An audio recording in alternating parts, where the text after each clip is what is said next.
Assalomu alaykum. Hech qancha avval bizni xushnud aylab kirib kelgan Ramazon dillarimizni g'amgin aylab bizni bir yilga tark etmoqda. Jobir ibn Abdullah radhiyallohu anhu dan rivoyat qilinadi.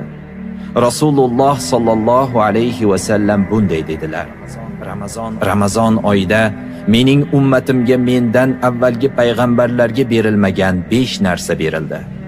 Birinchisi, Ramazon oyining avvalgi kechasi Alloh ularga rahmat nazari bilan boqadi. Kimga Alloh rahmat nazari bilan boqsa, uni hech ham azoblamaydi. Ikkinchisi, ularning og'zidagi hid Alloh huzurida miskning hididan ham xushbo'yroq bo'ladi. Uchinchisi, farishtalar ularning haqlariga tunu kun istig'for aytadilar.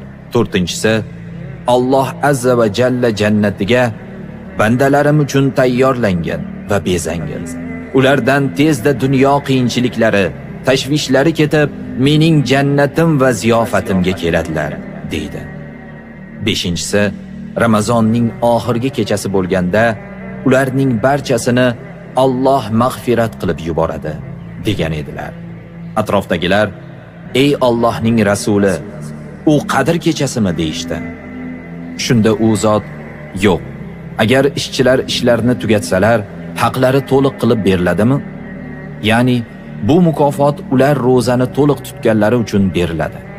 Qadr kechasining savobi alohida beriladi. Nasoiy va Bayhaqi rivoyati. Seni yana intizor kutamiz Ramazon.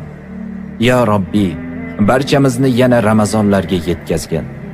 Ramazon hayitingiz muborak bo'lsin.